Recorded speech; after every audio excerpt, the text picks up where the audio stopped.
But here in the Old Testament time, it didn't do what I thought it was going to do. Do we do away with sacrifice? Jesus Christ came.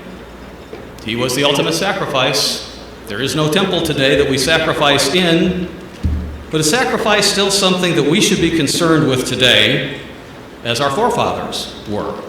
Let's go to 1 Peter. Well, as you're turning over to 1 Peter 2, let me remind you of the temple.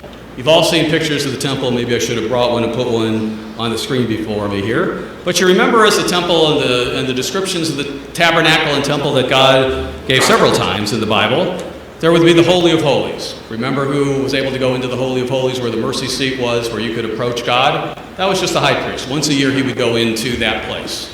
And then you had the outer court of the temple with the walls around it. And as you came into the outer court of the temple, what was there when you walked into the temple? The altar was there. The altar was there. And when you look at the description that God gave of the altar to build, he was specific in exactly how that altar was going to be built. Remember, Noah built altars, Abraham built altars, our forefathers, the people, they built altars to offer sacrifices on. God was specific in how that altar should be built. And when it was sanctified, it was for 7 days. It was to be purified before they could even start using it. It was that important to God what the altar would be. And that altar was there. So when you came into the outer court of the temple, what did you do before you could ever enter the Holy of Holies? Sacrifice. The sacrifices were there. The altar was there. That was the first thing you would see. Sacrifices to God. And the high priest, no one could approach God without sacrifices. Even on the Day of Atonement, there were sacrifices made to him as he approached God. But as you entered into the outer court of the temple, sacrifices were there, and they were for everyone in Israel.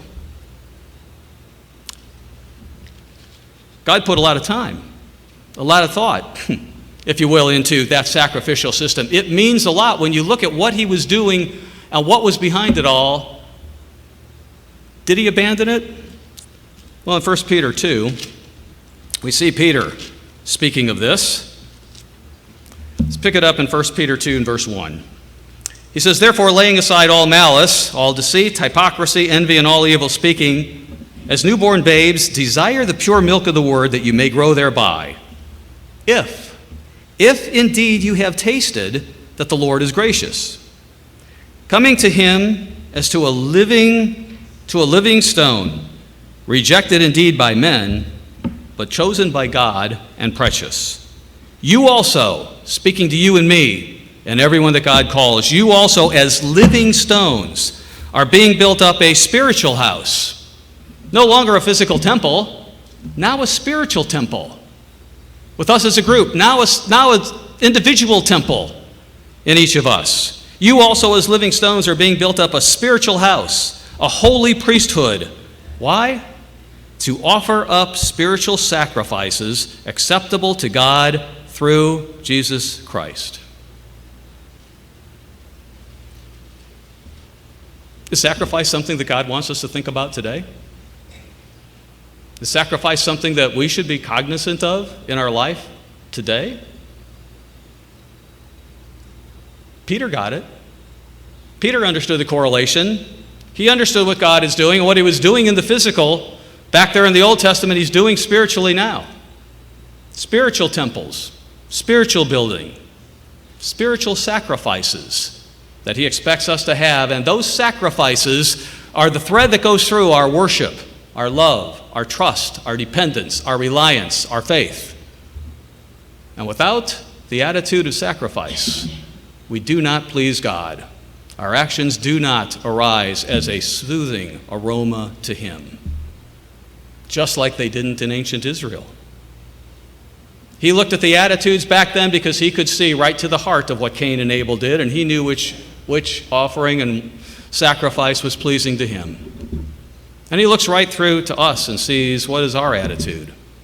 Do we have that sacrificial element to our worship, to our love, to our faith, to our dependence, and everything that God wants us to have?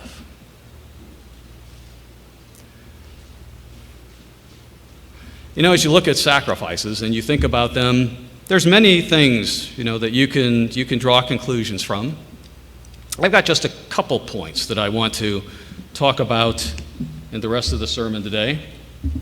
Things that we can remember about the sacrifices that Israel should have learned, that we can learn, because what they should have learned and what God built into that system back then, the lessons for them are the same lessons for us today.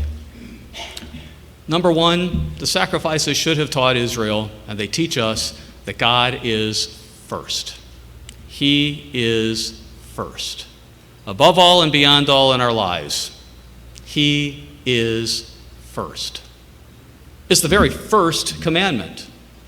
Jesus Christ said it's the greatest commandment. The first commandment is the greatest commandment. Love the Lord your God with all your heart, mind, and soul. And the second is like it. Love your neighbor as yourself. It's the first commandment. God above all. God first. You look at the Old Testament, and you look at the things that we talk about today. First is all over the Old Testament. You had the firstborn. What were the firstborn? They were consecrated to God. The firstborn of men were redeemed to God. Remember that? He said, I'll redeem those, and you redeemed them to me. And they were the Levitical priesthood that he said are redeemed to me from your firstborn. But the firstborn belonged to me. The first fruits, he said, belong to me. Today we're called first fruits. God refers to us as first fruits. The first of those who he's working with, of all of mankind. A tremendous opportunity, a tremendous blessing that God looks at us that way and has called us. He says, you're first fruits. You're reserved for me. Just like the firstborn. The first belong to God. We talk about first tithe. Who does the first tithe belong to? Is it ours? It belongs to God. Leviticus 27:30 says it's God's. It's not ours. It's His. It's His. Over and over when you see first, it's God's. Sacrifices tell us, and the sacrificial attitude tell us, I honor God first. I obey God first. I choose Him first. If I have to sacrifice my own self, if I have to sacrifice my own ideas, if I have to sacrifice my own convenience, if I have to sacrifice my own comfort, I obey God first. It's all over. It's all over the Old Testament. And it's all over the New Testament for us today. We put God first. If we are obeying Him and loving Him and following Him in the way that He asks us to do. Well, we haven't talked about it at all. Let me just spend a few minutes on first tithe. It's been, I don't know if I've ever talked about tithes before, but since we're talking about first, let me talk about first tithe, because I know there is some confusion, not in the church, but I know there's out there that says, oh, tithing was an Old Testament thing. It was just for ancient Israel. It doesn't apply today. It's something that God gave Israel to support the temple back then. Well, let's go back and let's look at a few verses here and see, because what God put in the beginning with mankind, it stays there for the beginning. God doesn't change. He knew what the plan for mankind was. He knew how He wanted mankind to relate to Him. So let's go back. And again, just like we could see in sacrifice, we can go back to Genesis and we can see men well before the time of Israel and Sinai tithing. Well, let's look at Genesis 14. Genesis 14, we have the story of Abraham. He's gone out.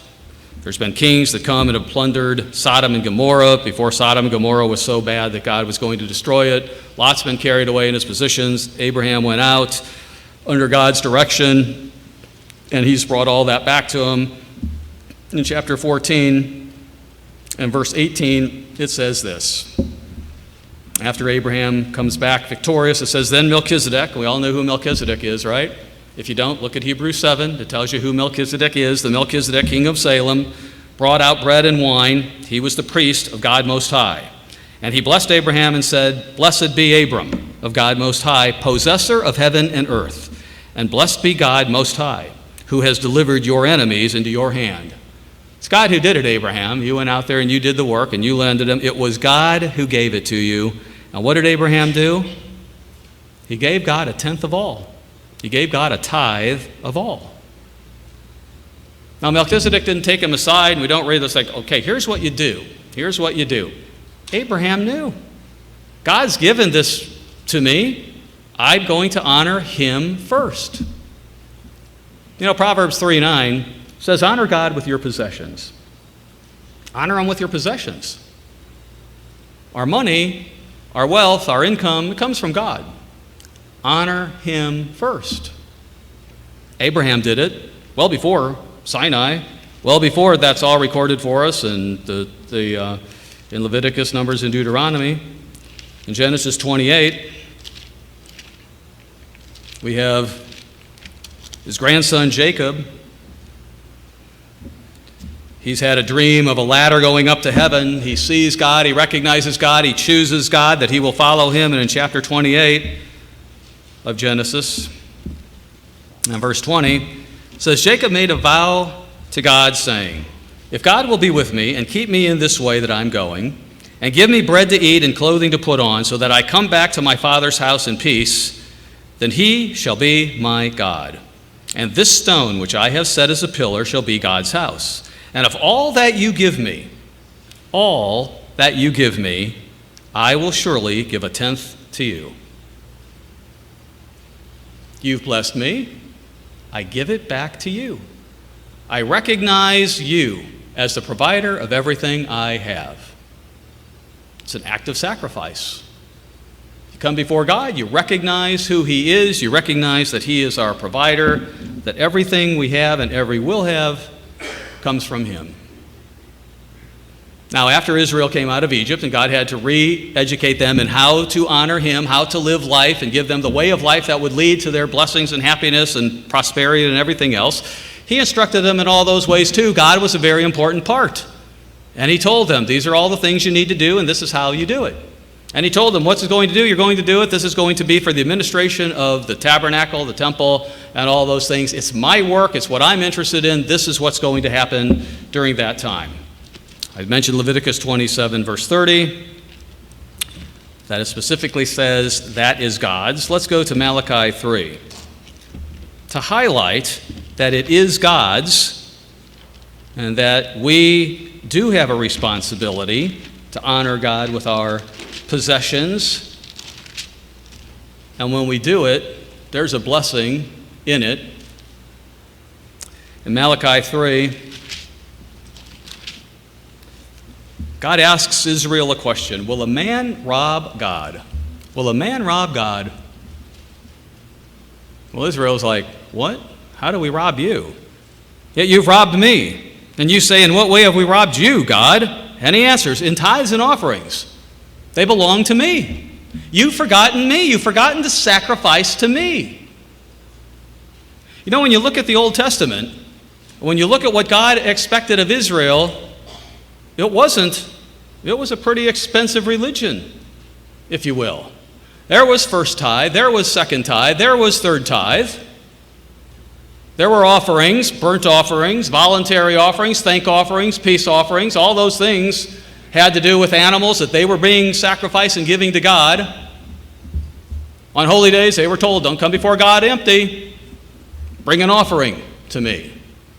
When you look at everything that God asked them to do, it was something that they were continually reminded. Everything I have is from God. And I owe him the respect of showing him that what I have, I know he provided. And they were supposed to do it. You know, if they sat down and wrote it on paper, they might have thought, you know, this just can't work. This just can't work. I can't do it. But God went on and said, you know, bring the tithes into the storehouse, that there may be food. Try me now, if I will not open for you the windows of heaven and pour out for you such blessing that there will not be room enough to receive it. And sometimes we can look at life and we can look at that and say, what? We can't afford that. We can't do that. No, on paper we can't do it. No, logically it doesn't make sense. But we forget it's God who commanded it. And God can make anything happen. And he promises if we build the faith in him to honor him first in all we do, that if we build the trust in him that if he says it, even if it doesn't make sense in our mind, or we just look at it and say, we can't do it, I just simply can't do it, if we do it, he will bless. He promises he will. And those who have been in the church a long time, you've heard stories where that is exactly what has happened, and things that have happened to people that make no sense physically. But God blesses. He does it. It's the law of the firsts. Jesus Christ in the New Testament, when he's chiding the Pharisees, he says, you bring your tithe of mint and cumin and anise, but you do these other things. He goes, you shouldn't have left those undone. He validates, this you should have done. This is a law of God that was put in the beginning of man to remind man who God is and what he can do and what he does, regardless of whether it makes sense. Because when we sacrifice to God, we learn faith. We learn trust. We learn to put him first and put self and our own ideas and any human logic aside. 1 Corinthians 9, verse 13, you can write that down. Paul is talking about the same thing that God was talking about back in Numbers 18, about the administration of that and how it works. And in Matthew 28:19, Jesus Christ, what did he say? Go therefore and teach all nations to observe everything I have commanded you. Everything. Teach them about first. Teach them about all these things. Teach them about worship, love. Teach them about an attitude of sacrifice. So we have a law of firsts that is there. We can talk about that, and we should know about that, and we should look at that and say, God is first, and he tells us and shows us in the Bible he must be first. The second thing is, like it but not the same. There's a cost to sacrifice. There's a cost to sacrifice. And I don't like talking much about money. I'm not talking about just dollars when I talk about there's a cost to sacrifice. Back in 2 Samuel 24, David makes a comment. David, a man after God's own heart. Some of the things that David did and the things that he said, we can learn so much from. In 2 Samuel 24, David wants to give something to God, and someone steps up and says, you know what, I'll give it to you. I'll give it to you to give to God. Now that's a noble thing. Maybe we want to give something to God and someone has it and they say, you know what, I'll give it to you, you can turn it over to God and whatever. But notice what David says in 2 Samuel 24, verse 24. It says, David said to Araunah, no, I will surely buy it from you for a price. Nor will I offer burnt offerings to the Lord my God with that which costs me nothing. I'm offering to God. There's going to be a cost to me. I'm not going to offer anything to him that doesn't have a cost to me. Because it's part of me that I'm given, something I give up when I come before God, something that may hurt a little bit, something may make us think a little bit, something that may be a little uncomfortable, but we offer it to God as a sacrifice. And David said, I'm not bringing anything to God that cost me nothing. Nothing.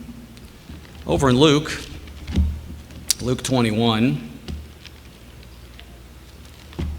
Jesus Christ is sitting outside the temple, and he's just watching what's going on around the temple, and there was a lot going around the temple. Just think of all the people that were offering sacrifices day and night at the temple. The temple was a very active place. There were active sacrifices going on all the time in that temple. It wasn't just a one-time-a-year thing. It wasn't just on holy days or anything. It was all the time there were sacrifices going on, any number of sacrifices from all those people that were always going up before God. In Luke 21, Jesus Christ is watching the coming and goings of the temple, and people were bringing their offerings, there and everything. In Luke 21, it says, Christ looked up and he saw the rich putting their gifts into the treasury.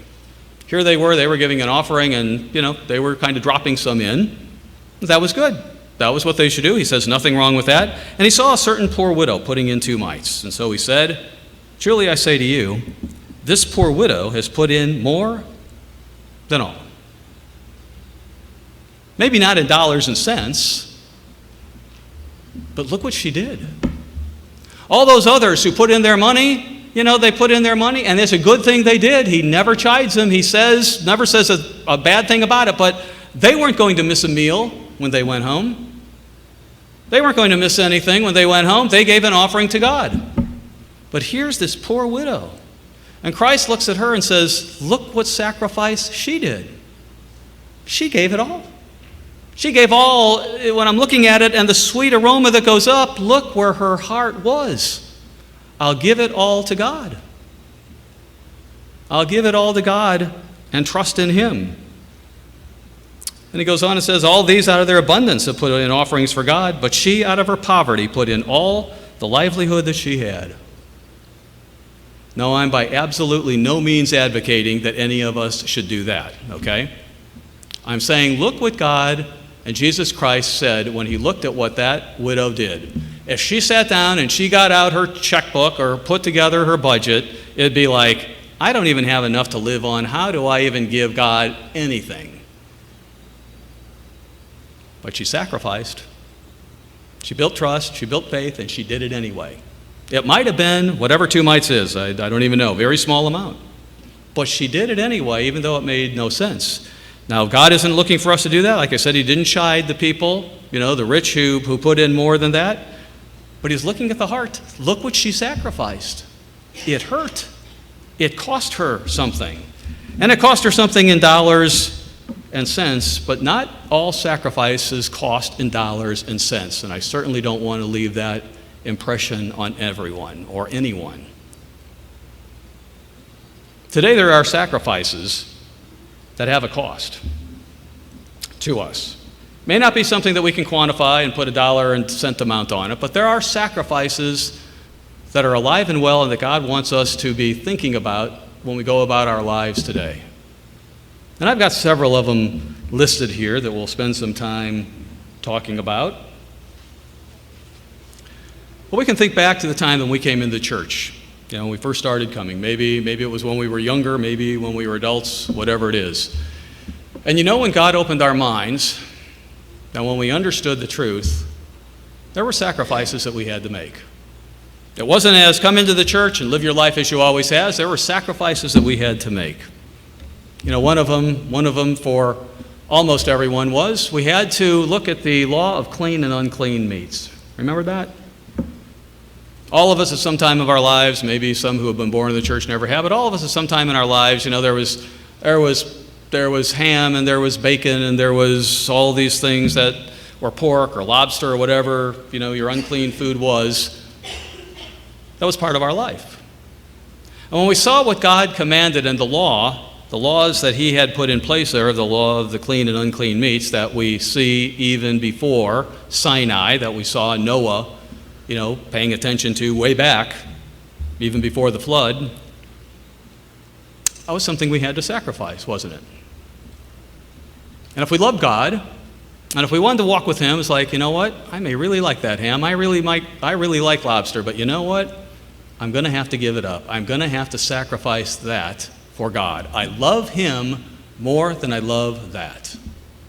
Now, you might think that's a silly little thing to talk about, but this goes back years ago. It wasn't anyone in the Orlando area, so you don't have to think. She never came to church. And I know Debbie and I visited her one day, and she'd been, she knew about the Sabbath. She knew about a lot. She'd been taking magazines for years. We went to visit her, and she wanted to start coming to church. Her stumbling block was clean and unclean meats. When she understood that, oh, I have to give up lobster? Oh, I have to give up that? She simply said, I can't do it. I can't do it. I can't live without this and I can't live without that. I mean, it's kind of stunning when this happens. It's like, no, I can't do it. She never came to church. She never called back. I thought, you wouldn't even sacrifice that for God? You loved Him that little that you can't even sacrifice what you eat? It goes to the concept of obedience, right? We obey God. It's a sacrifice. It's a sacrifice to obey God. It's not easy. The lifestyle that God calls us into is different. You know, you heard our young man who gave the sermonette last week, Artine. He talked about what it was like and what it hurt to sacrifice the last half of that soccer game, right? It hurt to obey God. He did it anyway. It was a sacrifice. You and I did it when God called in and we looked at Saturdays. It's like, wow, Saturdays are college football games or college basketball games. Friday nights are this and that and whatever. You mean we have to give up that 24-hour period and give it to you, God? You're going to ask us to give us that 24-hour period? Yeah, it's a sacrifice. Can't follow God unless you sacrifice that time. Honor him with your substance. Honor him with your time. You know, you talk about the Sabbath day. Some people think the Sabbath day is, if I just don't work, that's all that God wants me to do. No, this commandment is pretty clear. We don't work on the Sabbath. But there's a lot more we don't do on the Sabbath. It's time reserved for God. It's not just don't work. Let's go back to Isaiah 58 for a minute. Isaiah 58.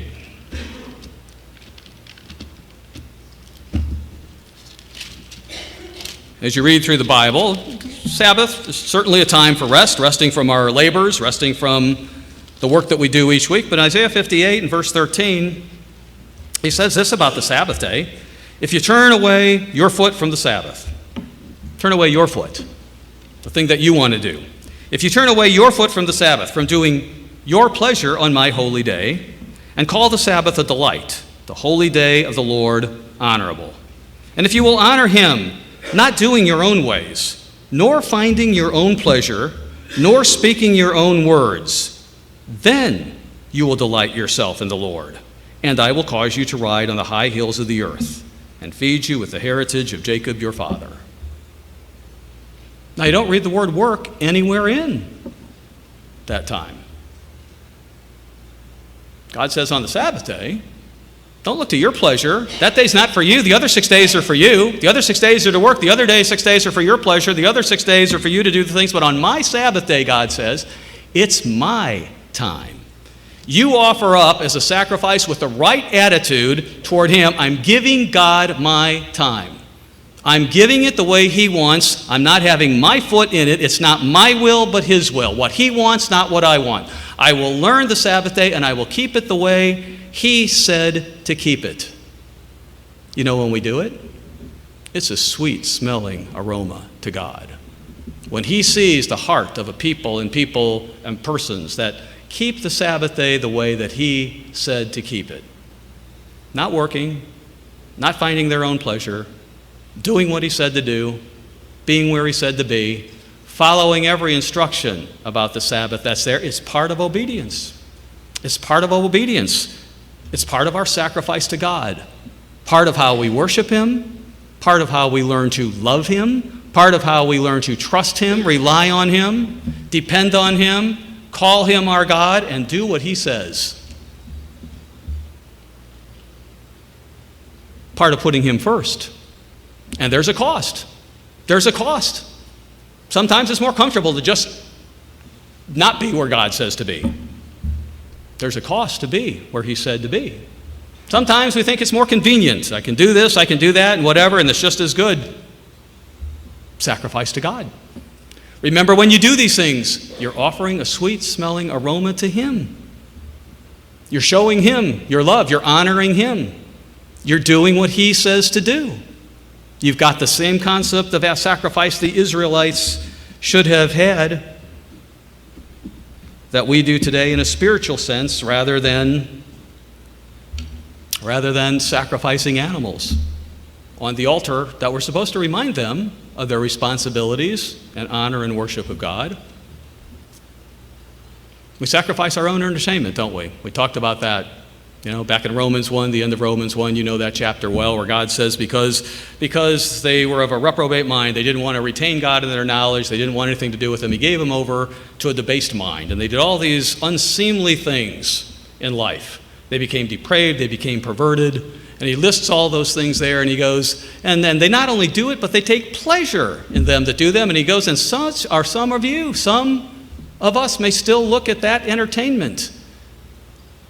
God says, don't do that. Sacrifice your entertainment. Your thoughts, Let his thoughts become your thoughts. Let the things that of his entertainment entertain you, not the things of the world anymore. Let's go back to 1 Corinthians 6.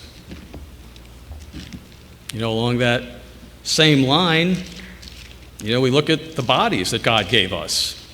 Back in, Corinth, when Paul wrote these letters to Corinth, it was a depraved society. Not so much unlike the society that we live in today. It had every single thing going on in it, every perverted practice that you can imagine. Somehow they steeped it in their religion and said it was okay because their gods were okay with it. God says he's not okay with it. And as those people, the Gentiles, came out of that, they had some things that they had to sacrifice. If you grew up in Corinth and you had license to do whatever you wanted, whenever you wanted, whatever pleasure that you had or whatever pleasure you thought you might have, and you were given the green light to go ahead and do it, when you came in to God's church, when you were called, you had to sacrifice some of that lifestyle, or that lifestyle. You had to behave the way God said to behave. It's not like today. For some who come in, it might be very difficult if you come out of an environment where, anything has gone. Maybe in a difficult even in an environment we live in, with how rampant pornography is and some of the other things that are available to us, to come out of that and sacrifice, man, I really want to do that. That's really enticing. I won't do it because I love God that much that I won't do that. 1 Corinthians 6, verse 15. Paul says, "Don't you know that your bodies are members of Christ? Shall I then take the members of Christ and make them members of a harlot?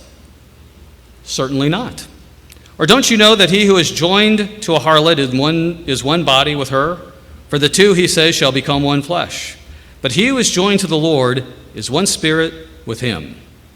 And then he says to all societies and to all people who follow him, flee sexual immorality. That's something you have to sacrifice if you're going to follow God. If you want what he has, if he's your God, if you love him, if you worship him, if you do those things, you have to sacrifice it. There's no way around it. Flee sexual immorality. Every sin that a man does is outside the body, but he who commits sexual immorality sins against his own body. Or don't you know that your body is the temple of the Holy Spirit, which is in you, which you have from God, and you're not your own? He bought you. When you accepted him and you said, I'll follow him, your body is his. You conduct it and you keep it in the manner that he said in his word. It can be a real sacrifice for some, but it's a sacrifice that must happen. It can't happen any other way. There's no way around it. That's one sacrifice. Let's look at Proverbs 14. Proverbs 14. I think I read Proverbs 14:31 last week. Let's look at it again in the context of honoring God. Proverbs 14, verse 31.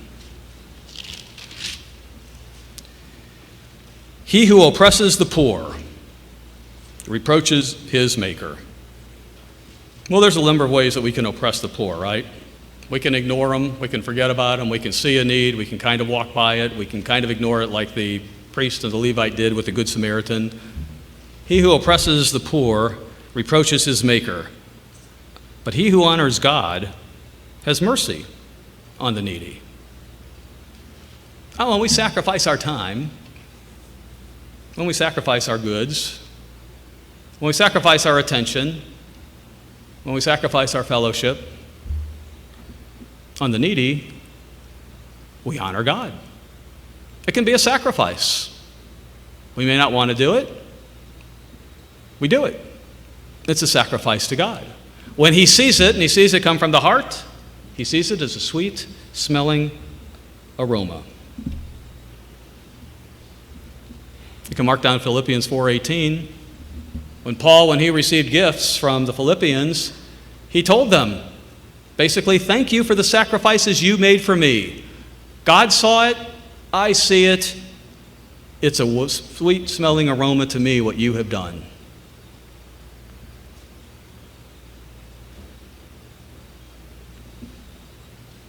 Look at Romans 12.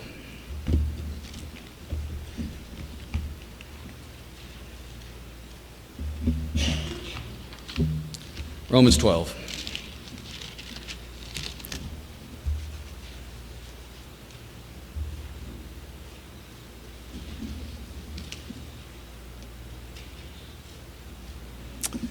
Let's pick it up in verse 9, just read through verse 10, begin with the sentence there. It says, "Be kindly affectionate to one another with brotherly love, in honor, giving preference to one another, not lagging in diligence, fervent in spirit, serving the Lord, rejoicing in hope, patient in tribulation, continuing steadfastly in prayer, distributing to the needs of the saints, given to hospitality."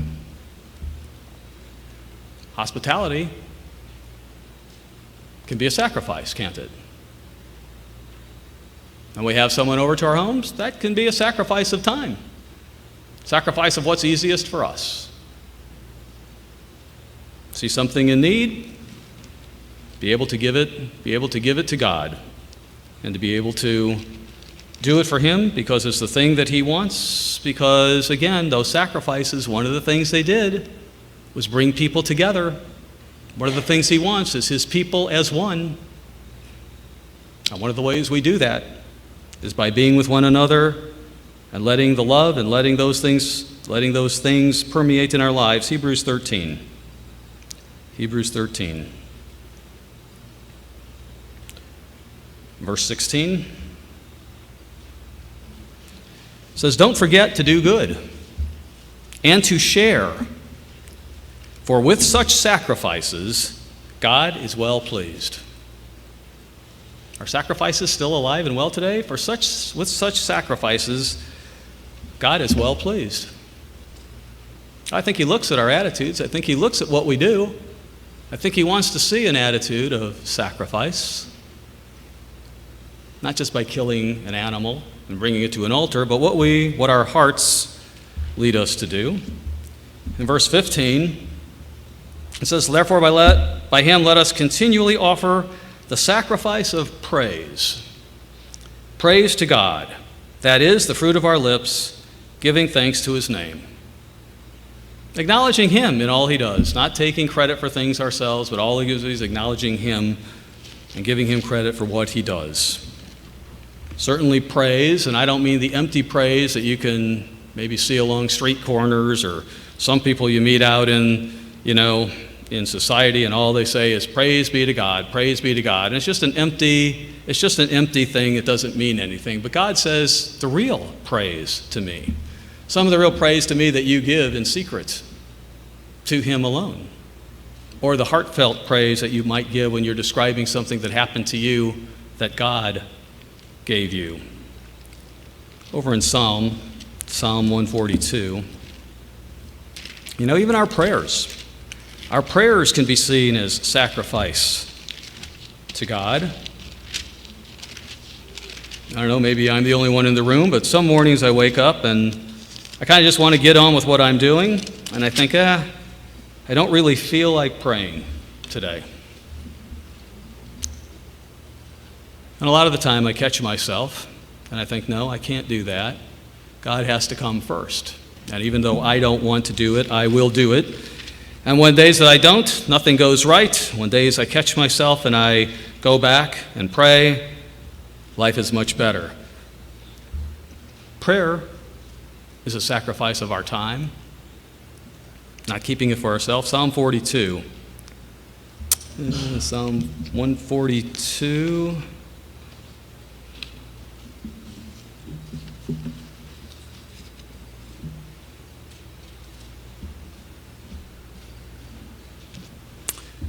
Well, let me look at my notes. I know Psalm 141, sorry, 141.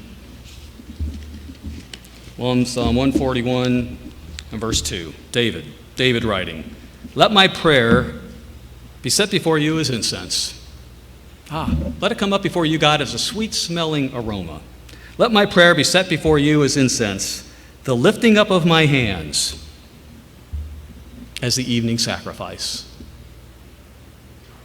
Even our prayers, the time we give God, the sacrifice of our time, the sacrifice of what we do. All these things, when we look at our lives that God would have us do, that are important for us to do, and the sacrifices that He would have us make, as we have Him in mind and we honor Him, and others in mind, and not just ourselves. Let's go to Matthew 10. Matthew 10. You can go back and you can think, and there's many more you can see in the Bible and that you can come up with when you think about the sacrifices that God wants and the sacrifices that should be part of our everyday life, or at least the concept of it and what we do when we sacrifice self for God. Matthew 10, verse 30, check here before I read it, and Matthew 10, verse 37. Sometimes we even have to sacrifice family relationships. He who loves father or mother more than me is not worthy of me, God says, and he who loves son or daughter more than me is not worthy of me. Well, that gets back to God first, doesn't it? You do what mom and dad want instead of what God wants? Well, that's not putting God first. And there's a cost to choosing God over a relationship.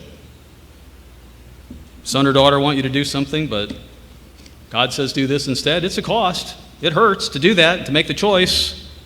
God looks at it and says, it's a sweet-smelling aroma. They were willing to sacrifice that cost, that inconvenience, that discomfort, that relationship, perhaps for a while, because He can heal those relationships.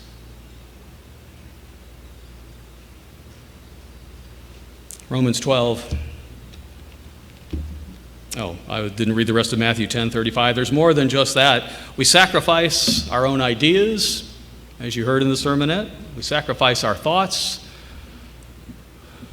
We sacrifice everything about us, as it says in Romans 12, verse 2, where Paul correctly and accurately states,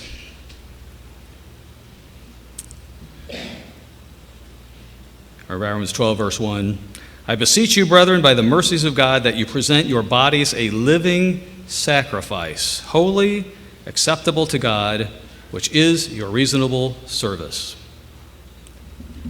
This is our reasonable service. If we understand, if we accept, if God is really real, if His promises are really real, what we're doing here is really real, if it's not just a fantasy, and if it's not just a, hey, this makes me feel good to do it, but I really believe what God has called me to, then we're willing to make that sacrifice. Our ideas, our own pet little things that don't jive with the Bible, all those things we talked about and more that you can talk about. No, sacrifice. Sacrifice was all over the Old Testament. Sacrifice is all over the New Testament as well. It's the thread that runs through our relationship with God in everything that we do, when we worship, when we love, when we trust, when we obey, when we respect, when we honor, when we depend on, when we rely on, and when our confidence is in Him. All of them, sacrifice runs through it. One last thing about the temple of old and the tabernacle of old, back in Leviticus, I believe it's Leviticus 6, God says about that altar, that those sacrifices were being made, He says, I want that lamp on that altar to be turned on day and night. The light shall burn forever on that altar. There's never a time that the altar of sacrifice, the light goes out on. It's the same in our lives. Be aware of what God has called us to. Let God lead us to that, and keep that attitude of sacrifice alive and well lit in our lives.